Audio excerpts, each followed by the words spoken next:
9 ng gabi nang tuluyang mawalan ng malay si Gina.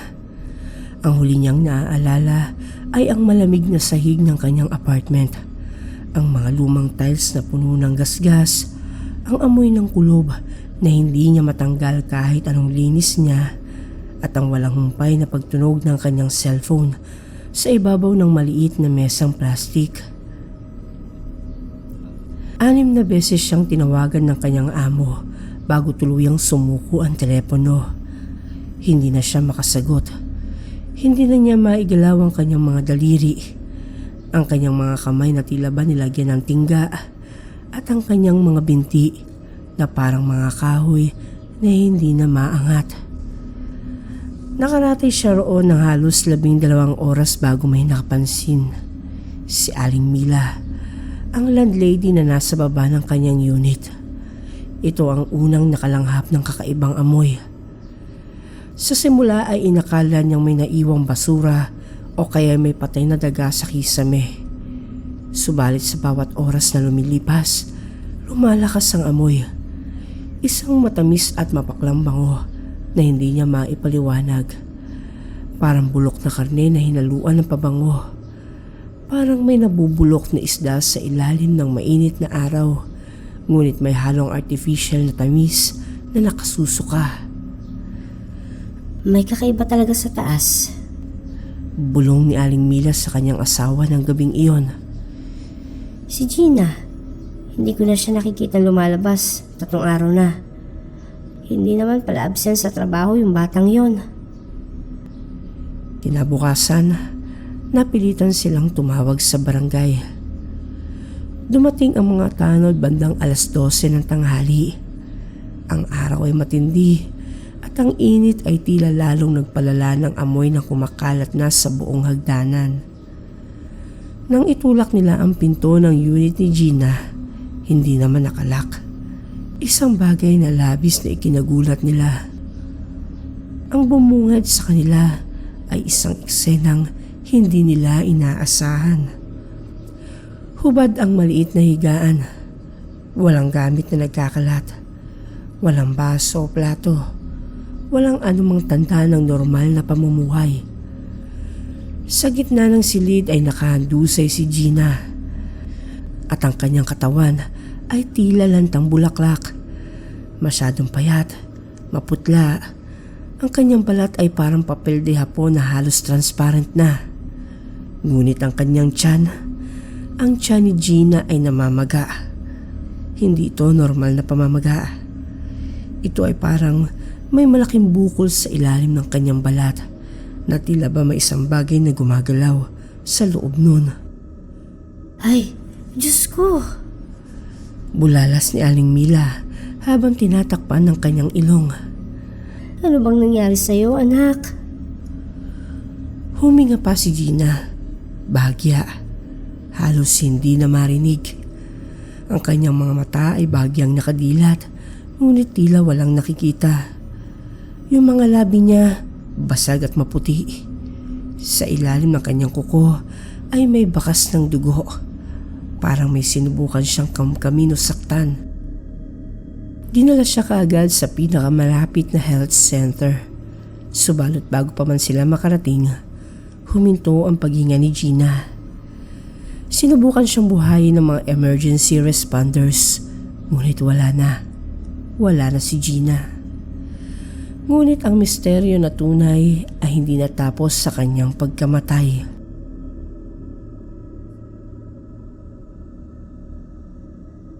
Isang linggo bago ang lahat. 6 na araw bago matagpuan si Gina, siya ay nasa tugatog ng kanyang kasiyahan. Sa unang pagkakataon sa kanyang buhay, naramdaman niyang maganda siya. Hindi lang basta maganda, kundi maganda sa paraang matagal na niyang pinangarap. Ang kanyang dating bilugang mukha ay lumiit, humaba ang kanyang leeg, lumitaw ang kanyang collarbone na dati ay nakatago sa ilalim ng taba. Ang kanyang mga braso ay naging makikinis at balingkinitan. Ang kanyang baywang ay parang hinubog ng iskultor. Malaproseso, perpekto, Hindi ka panipaniwala. Isang buwan pa lang ang nakalipas nang lunukin niya ang hibla ng karne na ibinigay sa kanya ni Miss Fire o si Ana Cruz, isang sikat na influencer na may milyon-milyong tagasunod sa social media. Hindi niya alam kung ano ang sangkap ng hibla na yon. Hindi rin niya alam kung saan ito nanggaling. Ang mahalaga sa kanya, gumana ito. Sa loob ng isang buwan, bumaba siya ng 3 sukat ng damit. 3. Isang himala na hindi maipaliwanag ng agam. Hindi siya nag-eehersisyo o maski nagda-diet. Sa katunayan, mas marami pa siyang kinakain ngayon kaysa dati. Lagi siyang gutom. Parang may lalamunan sa loob ng kanyang lalamunan na hindi kailanman napupuno. Kinabukasan, pagkatapos niyang lunukin ng hibla, gumising siyang may kakaibang init sa kanyang sikmura. Hindi ito masakit. Sa halip, ito ay parang mainit na kape na kumakalat sa kanyang mga ugat. Ngunit ang pinagkakaiba ay ang pakiramdam na parang may gumagalaw sa kanyang tiyan. Hindi yung parang kirig-kirig ng nerbiyos. Mayroong literal na gumagalaw. Parang may maliit na isdang lumalangoy sa kanyang loob. Sinubukan niyang baliwalain ito. Baka epekto lang ng pagbabago sa katawan, sabi niya sa sarili. Makalipas ang 3 araw, napansin niya ang unang senyales ng pagbabago. Ang kanyang palda, ang paborito niyang itim na palda na halos 3 taon na niyang hindi nasuot dahil hindi na magkasya sa kanyang baywang, ay maluwag na sa kanyang katawan. Kailangan pa niyang magsuot ng belt para hindi ito mahulog. Imposible. Bulong niya sa harap ng salamin. Subalit, totoo ito. Ang kanyang katawan ay pumapayat sa bilis na hindi pangkaraniwan. Bawat araw ay may bago siyang napapansin. Lumilitaw ang buto sa kanyang pulso. Humihiwalay ang kanyang mga hita kapag magkadikit ang kanyang mga paa. Lumuluwag ang kanyang mga singsing sa kanyang mga daliri. Sa trabaho, hindi na siya tinatawag na baboy ng kanyang amo. Sa halip, tinititigan siya nito na may halong pagtataka. Minsan ay may halong paghanga.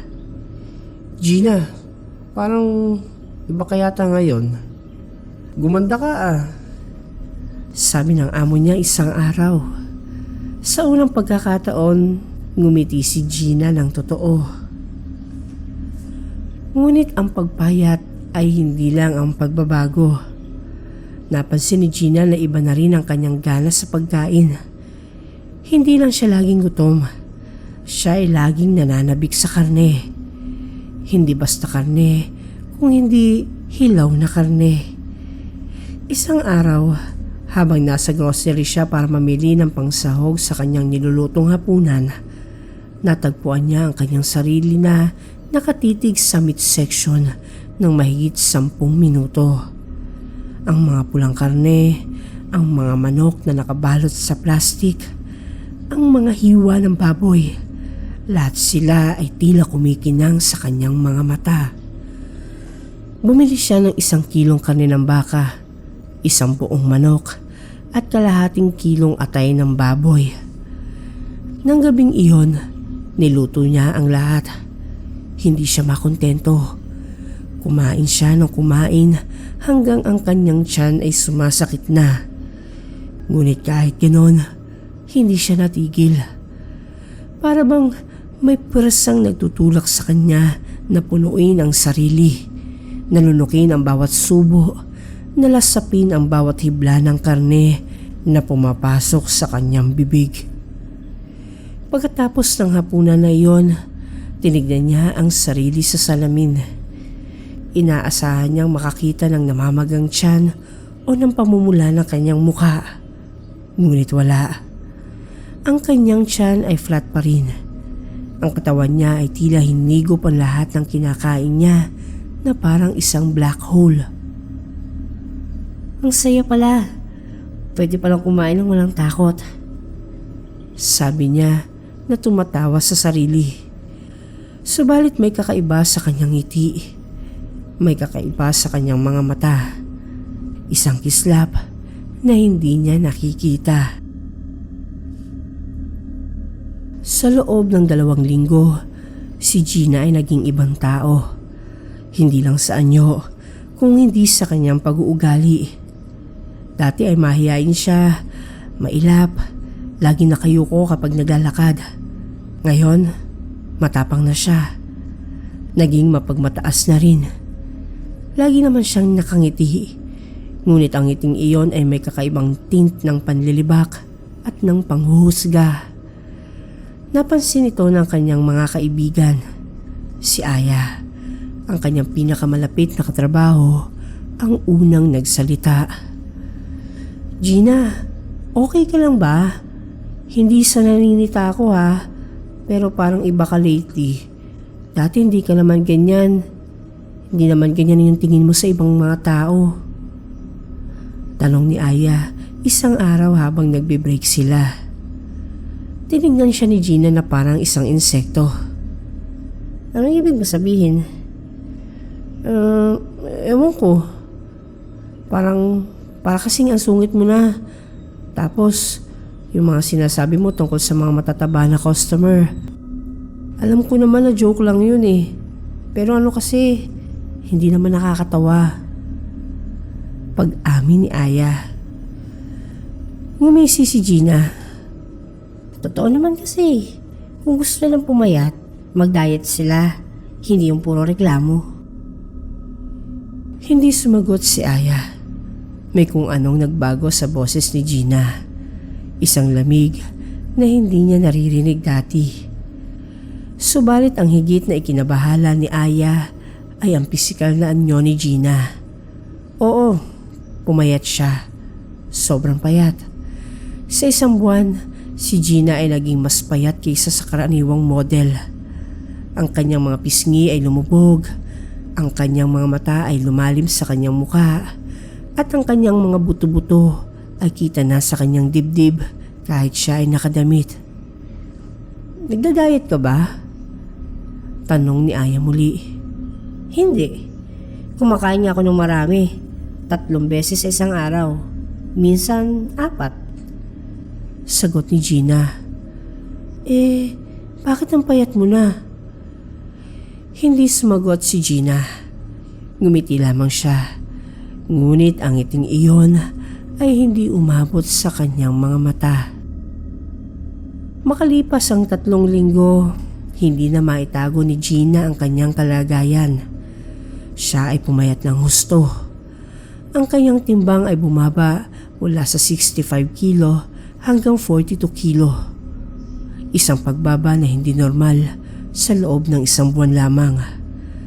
Ngunit ang kanyang tiyan ay tila lumalaki. Hindi ito uri ng paglaki na dulot ng pagkain. Ito ay matigas, maumbok at parang may bolas sa loob. Sinubukan niyang magpa-check up sa isang libreng health center. Ngunit nang marinig ng doktor ang kanyang kwento, ang biglaang pagpayat, ang walang tigil na pagkagutom, ang kakaibang paglaki ng tiyan, ay inirekomenda siya nitong magpa-ultrasound. Ngunit wala siyang pera para doon. Ginawa niya ang tanging alam niyang gagawin. Bumalik siya sa grocery at bumili ng mas maraming karne, hilaw, luto, anumang klase. Ang kanyang ref ay puno ng karne lamang. Wala ng gulay, prutas, kanin, karne lamang. Isang gabi, nagising siya sa gitna ng kanyang pagtulog dahil sa matinding sakit ng kanyang tiyan. Para bang may kumakagat sa kanyang lamang loob mula sa loob.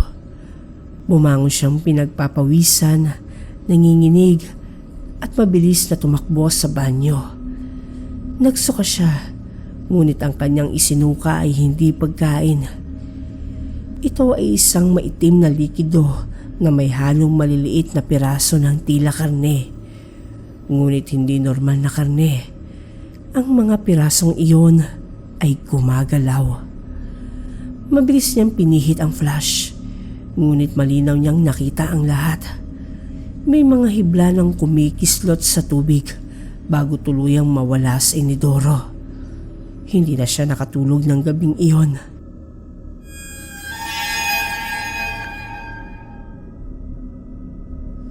Kinabukasan, sinubukan ni Gina na kontakin si Ana Cruz, si Miss Fire.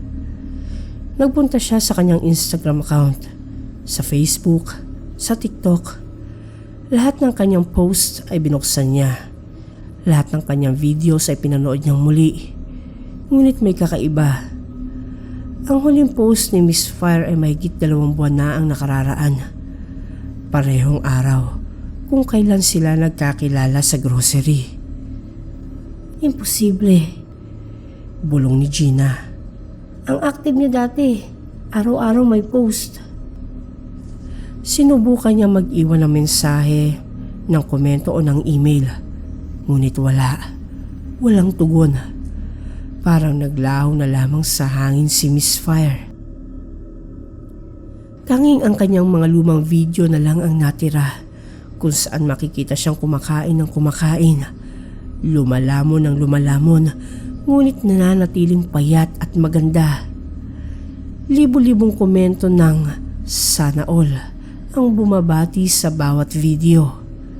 Libo-libong tao ang nananabik na malaman ang kanyang sikreto. Ngayon, alam na ni Gina ang sikretong iyon at natatakot siya. Sa kabila ng kanyang takot, hindi tumigil si Gina sa paghahanap. Ginamit niya ang lahat ng kanyang oras sa bakasyon upang magsaliksik. Ang bakasyon na ibinigay sa kanya ng kanyang manager dahil sa pag-aalala sa kanyang kalusugan. Pumunta siya sa library, nagbasa ng mga lumang artikulo at naghanap ng anumang koneksyon sa mga kakaibang pangyayari. At natagpuan niya ito.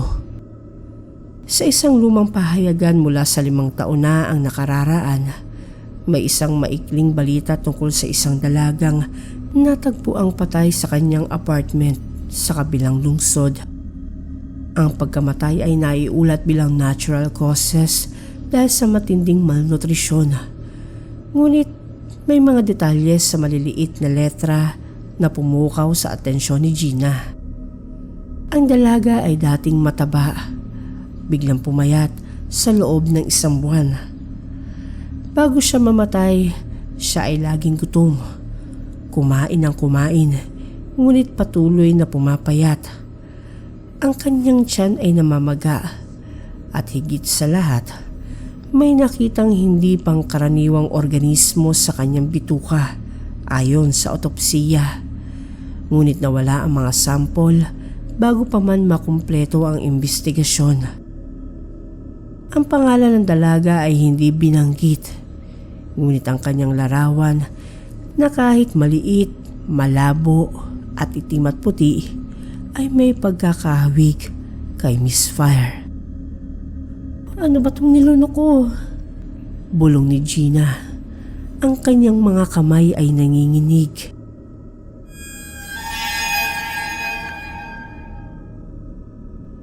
Sinubukan niyang isuka ang lahat. Lahat ng kanyang kinakain sa nakalipas na buwan. Sinubo niya ang kanyang mga daliri sa kanyang lalamunan hanggang sa siya ay masuka. Ngunit ang lumalabas ay ang maitim na likido lamang. Ang maitim na likidong may gumagalaw na mga hibla. Dumudugo na ang kanyang lalamunan. Masakit na ang kanyang tiyan. Parang may sumisigaw sa loob ng kanyang katawan. Isang sigaw na hindi niya maintindihan. Sa kanyang huling 5 araw, si Gina ay hindi na makatayo. Ang kanyang mga binti ay naging parang mga patpat. Ang kanyang mga braso ay naging parang mga sanga. Ang kanyang mukha ay naging isang bungo na natatakpan ng manipis na balat. Ngunit ang kanyang tiyan Ang kanyang tiyan ay lumaki ng husto na parang buntis ng 8 buwan. Matigas ito, mainit, at kung minsan ay kitang-kita ang paggalaw sa ilalim ng mga balat. Hindi na siya makatulog ni hindi makakain. Hindi dahil sa wala siyang gana, kung hindi dahil sa tuwing sumusubo siya, agad itong isinusuka ng kanyang katawan. Ngunit ang kanyang tiyan ay patuloy na lumalaki. Parang may nabubuhay sa loob niya na kumakain sa kanya mula sa loob.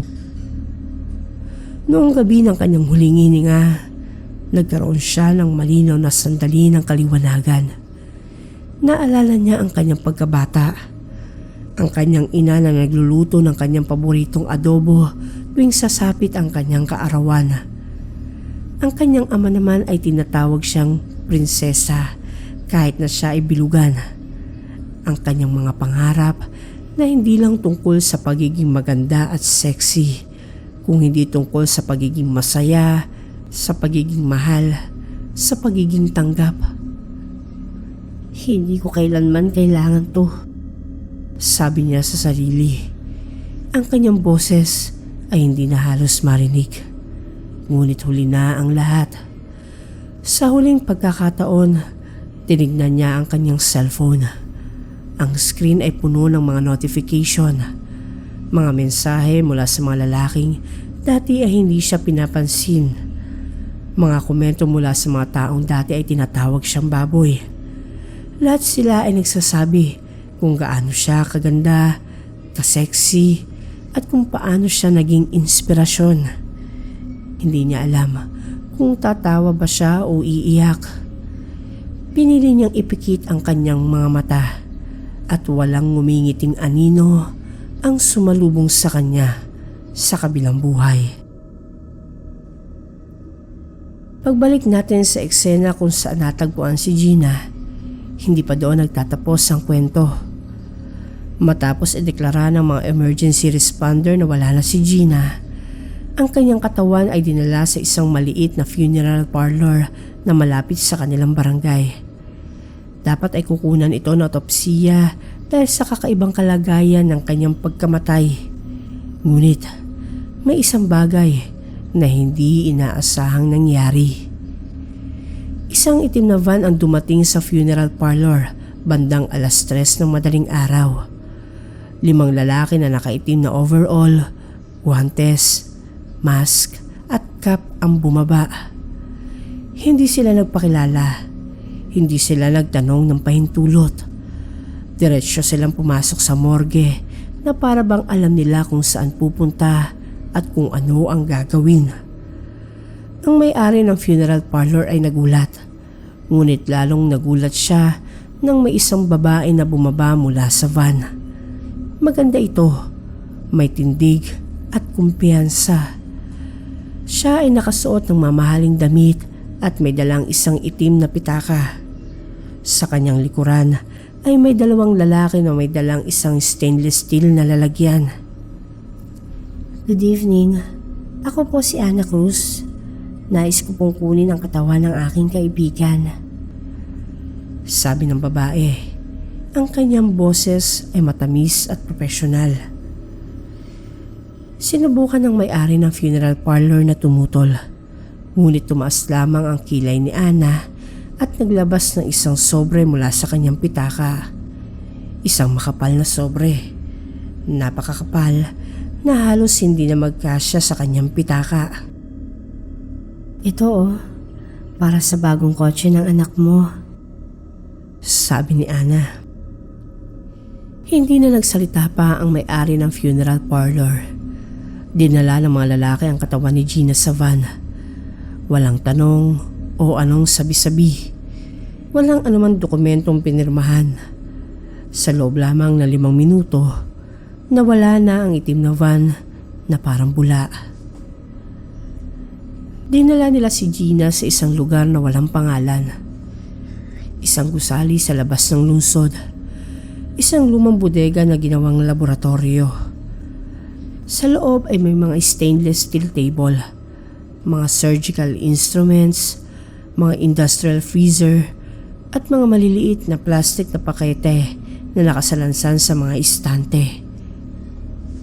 Inilatag nila si Gina sa pangunahing mesa at siya ay hinubaran ng walang anumang dangal na natira. Ang kanyang katawan, kung tawagin ay bangkay na, pero may mali. Ang kanyang tiyan ay gumagalaw pa rin. Handa na po ang lahat. Sabi ng isa sa mga lalaki kay Ana. Tumango ito. Tinanggal niya ang kanyang mamahaling jacket at isinuot ang isang surgical gown at guwantes. Siya mismo ang humawak ng scalpel. Simulan na natin. Maingat na binuksan ni Ana ang tiyan ni Gina at ang nakita niya sa loob ay hindi niya inaasahan kahit na siya ang lumikha nito. Ang loob ng tiyan ni Gina ay puno ng mga hibla at hindi ito normal na hibla. Ang mga ito ay matingkad na pula, umaalog at tila may sariling buhay. Ang kanyang mga bituka ay halos wala na, kinain na ng mga hibla. Ang kanyang atay ay lumiit ng husto. Ang kanyang puso ay malaki pa rin, ngunit ito ay pinapalibutan na ng mga hibla na tila ba naghihintay lamang na sakupin ito. Perfect. Mas marami ito kaysa sa nauna. Bulong ni Ana. Sa loob ng 2 oras, pinira-piraso ng kupunan ni Ana ang mga hibla na nasa loob ng katawan ni Gina. Bawat hibla ay maingat na kinuha, nilinis at inilagay sa maliliit na plastic na pakete.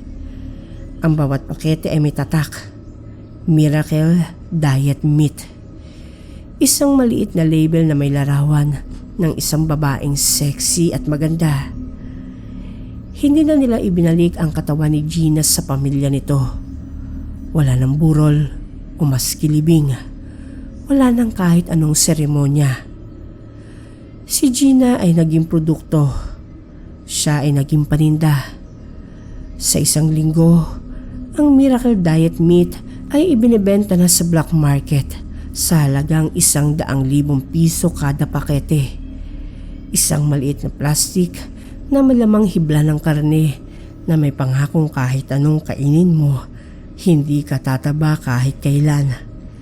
At gaya ni Gina, may mga bibili nito. Gaya ni Gina, may mga maniniwala. Gaya ni Gina, may mga lulunok ng hibla nang hindi alam ang totoong sangkap. Hindi alam na ang pinapayat sa kanila ay hindi milagro, kundi isang nilalang na kumakain sa kanila mula sa loob.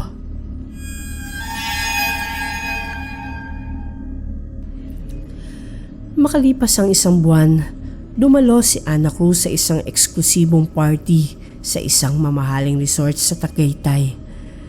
Siya ay nakasuot ng isang red na damit na perpektong bumabagay sa kanyang figura. Ang kanyang kutis ay makinis. Ang kanyang buhok ay mahaba at maitim. Ang kanyang mga mata ay kumikinang sa ilalim ng mga ilaw ng party.